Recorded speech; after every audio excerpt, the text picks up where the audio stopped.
11th का यहाँ पे अध्याय 4 है, बायोलॉजी से प्राणी जगत। NCERT बुक से हम लोग संपूर्ण पाठ का हल देखने वाले हैं, तो वीडियो को एंड तक जरूर देखिएगा और चैनल पे नए हैं तो सब्सक्राइब करके बेल आइकन को प्रेस कर दीजिएगा।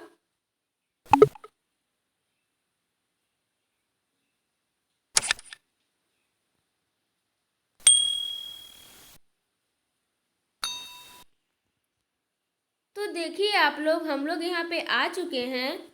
अध्याय 4 है प्राणी जगत का अभ्यास प्रश्न। क्वेश्चन नंबर 1 है यहाँ पे, यदि मूलभूत लक्षण ज्ञात न हो तो प्राणियों के वर्गीकरण में आप क्या परेशानियां महसूस करेंगे।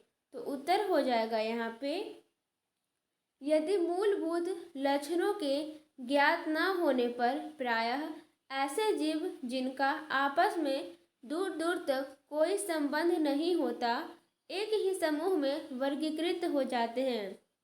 जैसे पंखों के आधार पर कीट, उड़ने वाली छिपकली, पक्षी, चमगादड़ को उड़ने वाले जंतुओं के समूह में वर्गीकृत किया जाता है, लेकिन इनमें परस्पर कोई संबंध स्थापित नहीं हो पाता है। ओके, आगे देखिए।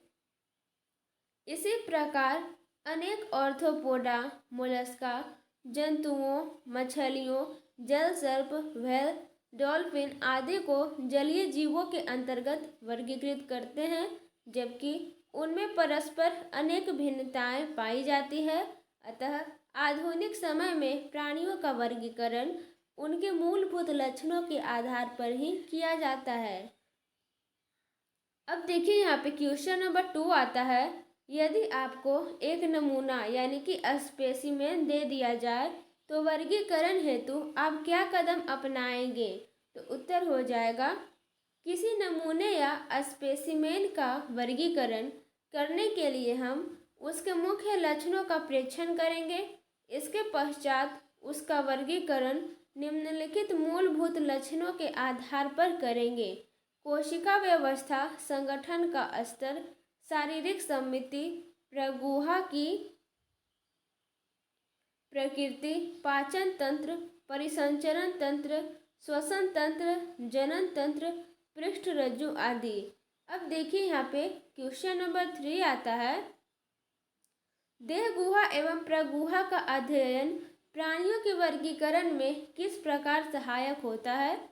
तो उत्तर हो जाएगा यहाँ पे, देह गुहा, प्रगुहा, बॉडी कैविटी और सीलोम, शरीर भित्ति तथा आहार नाल के मध्य तरल से जो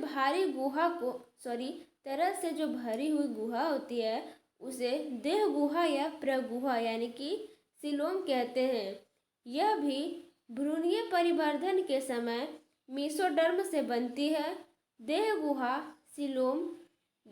को क्या कहते हैं, तो सीलोम भी कहते हैं। शरीर को लचीलापन प्रदान करती है, जो इसमें स्थित अंगों को बाह्य आघातों से बचाती है। इससे युक्त प्राणियों को प्रगुही यानी कि सीलोमेट कहते हैं, और जिनमें इसका अभाव होता है यानी कि कमी होता है उसे अगुहीय कहते हैं। फिर आगे देखिए आप लोग, देह गुहा यानी कि सीलोम की प्रकृति के आधार पर जंतुओं को निम्नलिखित 3 समूहों में बांटा जा सकता है। आप लोग चाहें तो इतना आंसर लिख सकते हैं, क्योंकि हम इधर आपको सिर्फ बताने के लिए लिखे हैं। पहला है अगुहीय या एसिलोमेट। तो पोरफेरा, सिलेंट्रेटा तथा प्लेंटीहेल्मंथेज में देह गुहा का अभाव होता है यानी कि कमी होता है। इन जंतुओं में अगुहीय या एसिलोमेट, जो इन जंतु होते हैं उन्हें अगुहीय या एसिलोमेट कहते हैं। स्पंज की गुहा को क्या कहते हैं, तो स्पंज गुहा। सिलेंट्रेटा जंतुओं की गुहा को सिलेंट्रॉन कहते हैं। आप लोग ध्यान से देखते जाएंगे। फिर देखिए, प्लेंटीहेल्मंथेज कृमियों में देह भित्ति तथा आहार नाल के मध्य मृदुतकीय स्पंजी ऊतक भरा होता है। अब आगे देखिए, यहाँ पे सेकेंड है कूटगुहिक या अस्यूडोसिलोमेट। तो उत्तर हो जाएगा इसका, कुछ जंतुओं में देह भित्ति तथा आहार नाल के मध्य कूट गुहा या स्यूडोसील होती है, जो भ्रूण की ब्लास्टोसील से विकसित होती है। ओके, इस पर मीसोडर्म का स्तर नहीं होता है, जैसे एस्केलमंथीज क्रीमियों में। ठीक है, अब देखिए यहाँ पे 3 है, प्रगुहीय या सिलोमेट। तो इसका हो जाएगा, जिन जंतुओं में वास्तविक देह गुहा यानी कि सिलोम होती है उन्हें प्रगुहीय सिलोमेट कहते हैं। यह मीसोडर्म से आच्छादित होती है, जैसे एनेलिडा, मोलस्का, ऑर्थोपोडा, इकाइनोडर्मेटा तथा हेमिकोर्डेटा तथा कोर्डेटा जंतुओं में। फिर आगे चलते हैं हम लोग क्वेश्चन नंबर 4 पे। अंतःकोशिकीय एवं बाह्य कोशिकीय पाचन में विभेद करें, यानी कि अंतर करना है एक तरह से। तो यहाँ पे उत्तर हो जाएगा, अंतःकोशिकीय एवं बाह्य कोशिकीय पाचन में अंतर, difference between intercellular and extra cellular digestion. तो हम लोग देखते हैं, यहाँ पे क्रम संख्या दिया गया है 1, 2 और अंतःकोशिकीय पाचन, बाह्य कोशिकीय पाचन। पहला अंतर है यहाँ पे, प्रोटोजोआ तथा पोरीफेरा संघ के सदस्यों में अंतःकोशिकीय पाचन पाया जाता है।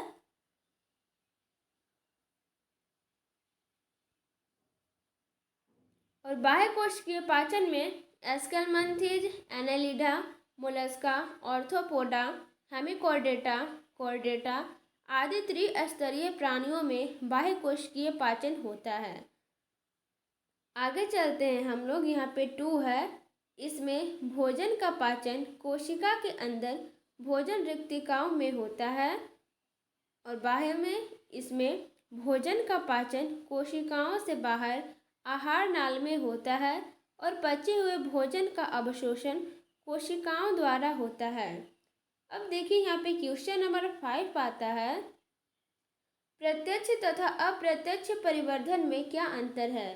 तो उत्तर हो जाएगा, प्रत्यक्ष तथा अप्रत्यक्ष परिवर्धन में अंतर, difference between direct and indirect development. तो देखिए यहाँ पे भी क्रम संख्या 1, 2 दिया गया है, 3 भी है। प्रत्यक्ष परिवर्धन और अप्रत्यक्ष परिवर्धन, जो प्रत्यक्ष परिवर्धन होता है उसमें जंतुओं से निषेचित अंडे से निकला शिशु अपने माता पिता जैसा होता है। ओके, अब जो अप्रत्यक्ष परिवर्धन है, इसमें जंतुओं में निषेचित अंडे से निकला शिशु अपने माता पिता से पूर्णतः भिन्न होता है, यानी कि अलग होता है, माता पिता से मैच नहीं करता है। इसमें लार्वा अवस्था नहीं पाई जाती है, और इसमें वयस्क बनने से पूर्व अवस्थाओं को लार्वा अवस्था कहते हैं। लार्वा वयस्क से पूर्णतः भिन्न होता है।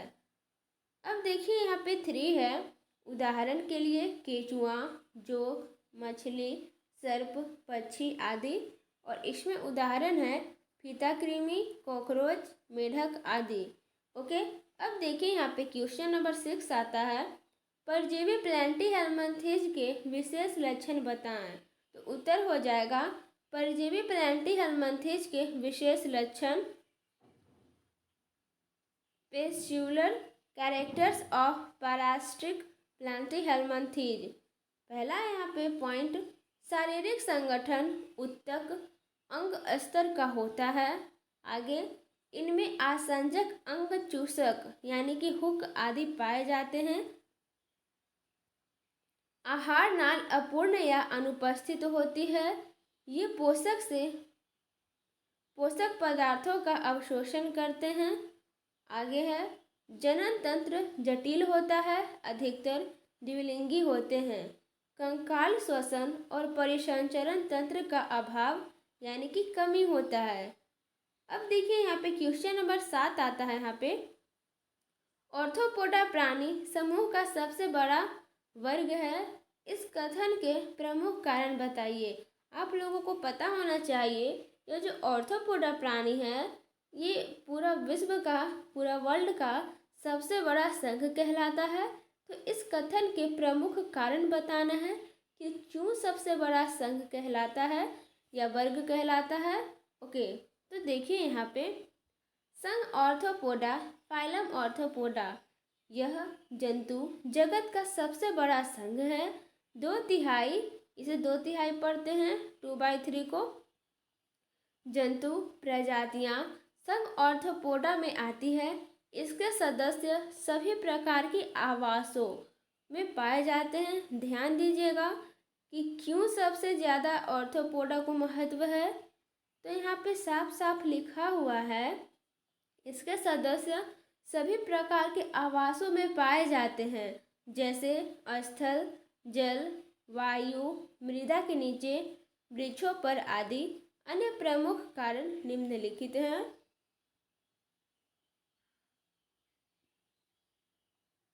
ये जो होते हैं जंतु एकलिंगी, अंडज यानी कि ओविपैरस होते हैं। परिवर्धन प्रत्यक्ष या अप्रत्यक्ष होता है। फिर आगे चलते हैं हम लोग। श्वसन अंग क्लोम, बुक, लंग्स, ट्रैकिया होते हैं। अब आगे यहाँ पे देह गुहा को होमोसील तथा इसमें पाए जाने वाले तरल को हीमोलिम्फ कहते हैं। यह रक्त तथा लसिका दोनों का कार्य करता है। क्वेश्चन नंबर 8 आता है आप लोगों के पास। जल संवहन तंत्र किस वर्ग का मुख्य लक्षण है। यहाँ पे 4 ऑप्शन दे दिया गया है। अ में है पोरिफेरा, ब में है टिनोफोरा और स में यहाँ पे इका इनोडर्मेटा और द में है कुओर्डेटा। तो इसका सही उत्तर हो जाएगा स, इका इनोडर्मेटा। ओके, आइए अब हम लोग चलते हैं क्वेश्चन नंबर 9 पे। सभी कशेरुकी यानी कि वर्टिब्रेट्स रज्जुकी कुओर्डेट्स हैं, लेकिन सभी रज्जुकी कशेरुकी नहीं है। इस कथन को सिद्ध करें। तो देखिए यहाँ पे उत्तर हो जाएगा सभी कशेरुकी वर्टिब्रेट्स रज्जुकी यानी कि कुओर्डेट्स हैं, क्योंकि इनमें रज्जुकी या कुओर्डेट्स के समान निम्नलिखित 3 मुख्य लक्षण पाए जाते हैं। देखिए कौन कौन सा लक्षण पाया जाता है। पहला लक्षण है सभी रज्जुकी या कुओर्डेट्स जंतुओं के जीवन की किसी न किसी अवस्था में क्षणनुमा लचीला नोटोकॉर्ड पाई जाती है। फिर यहाँ पे है सभी रज्जुकी कॉर्डेट्स में शरीर की मध्य पृष्ठ रेखा पर पृष्ठीय नाल तंत्रिका रज्जु स्थित होता है। यह नोटोकॉर्ड के ऊपर स्थित होती है। आगे चलते हैं। जीवन की किसी न किसी अवस्था में ग्रसनीय क्रोम यानी कि दरारें फाइलेरिया गिल क्लेफ्ट पाई जाती है। आगे देखिए यहाँ पे सभी रज्जुकी कशेरुकी यानी कि वर्टिब्रेट्स नहीं होते हैं, क्योंकि वर्टिब्रेट्स में कशेरुक दंड यानी कि वर्टेब्रल कॉलम पूर्ण विकसित होता है, जबकि प्रोटोकॉर्डेटा तथा एग्नैथा प्राणियों में कशेरुक दंड अनुपस्थित या अविकसित होता है। कशेरुक दंड का निर्माण नोटोकॉर्ड से होता है। ध्यान दीजिएगा आप लोग, कशेरुक दंड का निर्माण किससे होता है, तो नोटोकॉर्ड से होता है। अब देखिए क्वेश्चन नंबर 10 आता है। मछलियों में वायु आशय यानी कि एयर ब्लैडर की उपस्थिति का क्या महत्व है। उत्तर हो जाएगा यहाँ पे अस्थिल मछलियों में वायु आशय पाया जाता है। वायु आशय के कारण मछलियों का संतुलन बना रहता है और इनको निरंतर तैरना नहीं पड़ता। वायु आशय के अभाव में मछलियों, ध्यान दीजिएगा ये क्वेश्चन जो बता रहे हैं VVI है, एग्जाम में आने का चांस रहता है। मछलियों को निरंतर तैरते रहना होता है, जिससे वे डूबने से बची रहती हैं।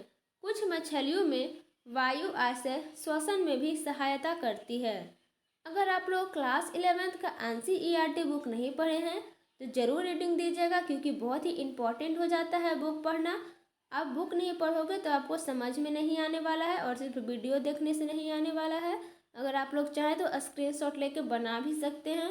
ओके, क्वेश्चन नंबर 11 है पक्षियों में उड़ने हेतु क्या क्या रूपांतरण है। ओके, तो इसका उत्तर हो जाएगा पक्षियों में उड़ने के लिए रूपांतरण, modifications in words that help in flying.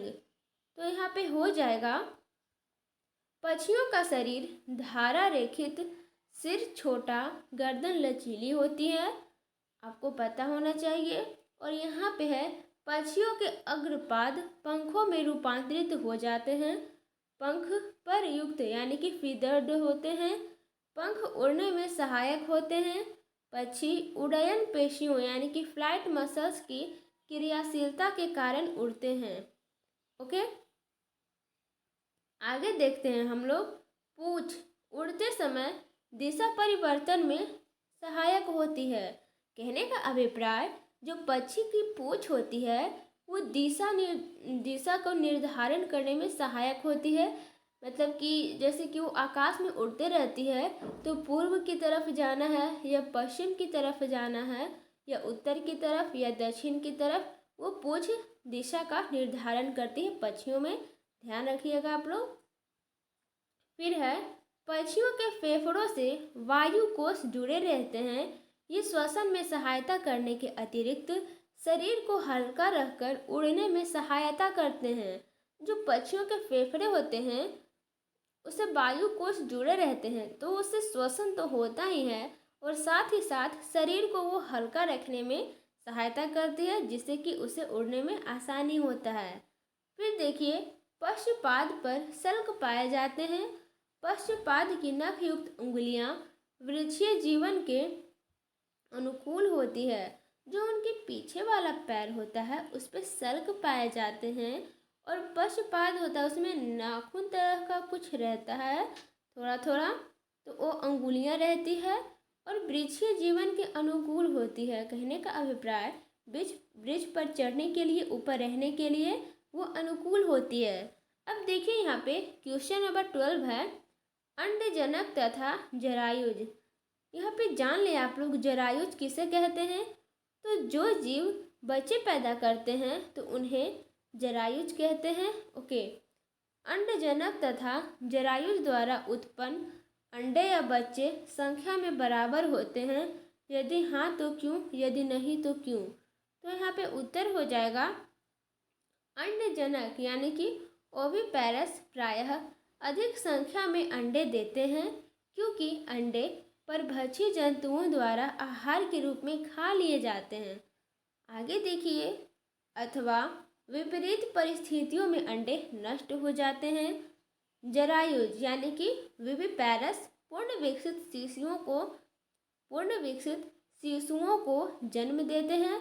इनके जीवित रहने की संभावनाएं अधिक होती है, किसे, तो जरायुज को। इस कारण जरायुज प्राणी कम संख्या में संतान उत्पन्न करते हैं। जितना कम हो सके संतान उत्पन्न करना जरायुज का काम होता है, यानी कि बच्चे। क्वेश्चन नंबर 13 है निम्नलिखित में से शारीरिक खंडीभवन किसमें पहले देखा गया। अ है प्लैंटीहेल्मिंथेज, ब है यहाँ पे एस्केल्मंथेज, स है एनेलिडा और द है ऑर्थोपोडा। तो इसका सही उत्तर हो जाएगा स, एनेलिडा। ओके, आइए अब हम लोग चलते हैं क्वेश्चन नंबर 14 पे। यहाँ पे आ चुके हैं हम लोग, निम्न का मिलान करें। आप लोग ध्यान से देखेंगे, बुक में आपको जहाँ तहाँ दिया हुआ होगा लेकिन हम यहाँ पे डायरेक्ट आंसर दिए हैं। पहला है प्रच्छद, इसका सही उत्तर हो जाएगा घ, ऑस्ट्रिक्थिज। सेकेंड है यहाँ पे पार्श्वपाद, इसका सही उत्तर हो जाएगा ई, एनेलिडा। 3 है यहाँ पे सल्क, इसका सही उत्तर हो जाएगा द, रेप्टिलिया। 4 है यहाँ पे ककत पट्टिका कॉम्प्लेट, इसका सही उत्तर हो जाएगा अ, टिनोफोरा। फिर आगे चलते हैं हम लोग। 5 है यहाँ पे रेडुला, इसका सही उत्तर हो जाएगा ब, मोलस्का। और यहाँ पे 6 है बाल, इसका सही उत्तर हो जाएगा ग, मैमिलिया। जो बाल है मैमिलिया में पाया जाता है। ओके, फिर आगे चलते हैं हम लोग 7 पे। किप कोशिका कोइनोसाइट, इसका सही उत्तर हो जाएगा स, पोरिफोरा। अब यहाँ पे 8 है क्रोम छिद्र, तो इसका सही उत्तर हो जाएगा फ, साइक्लोअस्ट्रोमेटा एवं कॉन्ड्रेक्थीज। ओके, अब देखिए यहाँ पे क्वेश्चन नंबर 15 है, जो कि लास्ट क्वेश्चन है इस चैप्टर का। मनुष्यों पर पाए जाने वाले कुछ परजीवियों के नाम लिखिए। तो उत्तर हो जाएगा मनुष्यों के शरीर पे पाए जाने वाले परजीवी, parasites of human body. Okay, संघ यहाँ पे हम लिख दिए हैं आप लोगों को डीपली नॉलेज के लिए। संघ है प्लेंटीहेलमिंथेज, एस्केलमंथेज, एनेलिडा, ऑर्थोपोडा। ओके, परजीवी का नाम है प्लेंटीहेलमिंथेज में है आपका फीता कृमि यानी कि टीनिया, सोलियम, हाइमेलो। देखिए आप लोग चाहें तो इसे लिख भी सकते हैं या नहीं भी लिख सकते हैं, क्योंकि क्वेश्चन में कह रहा है मनुष्यों पर पाए जाने वाले कुछ परजीवियों के नाम लिखिए। तो सिर्फ आप इतना लिख के सिर्फ इस आंसर का भी दे सकते हैं। ओके, परजीवी का नाम है फीता कृमि, टीनिया, सोलियम, हाइमेनेलोपिस, फिर है गोल कृमि, ascaris, pinworm, enterobius, hookworm, ancylostoma, filaria कृमि, वुचेरेरिया इसे कहते हैं। फिर देखिए जोक, जिसे हिरुडिनेरिया कहते हैं। फिर देखिए ऑर्थोपोडा के अंतर्गत क्यूलेक्स, एनोफेलिज, एडिज मच्छर आते हैं। तो ये सभी जो हैं परजीवी का नाम, ये सभी मनुष्य में पाए जाते हैं। ओके, तो वीडियो कैसा लगा ज़रूर कमेंट करके बताइएगा। अच्छा लगा होगा तो लाइक कर दीजिएगा, और ऐसे ही वीडियोज़ क्वेश्चन आंसर देखने के लिए हमारे चैनल को सब्सक्राइब करके बेल आइकन को प्रेस कर दें। Thanks for watching.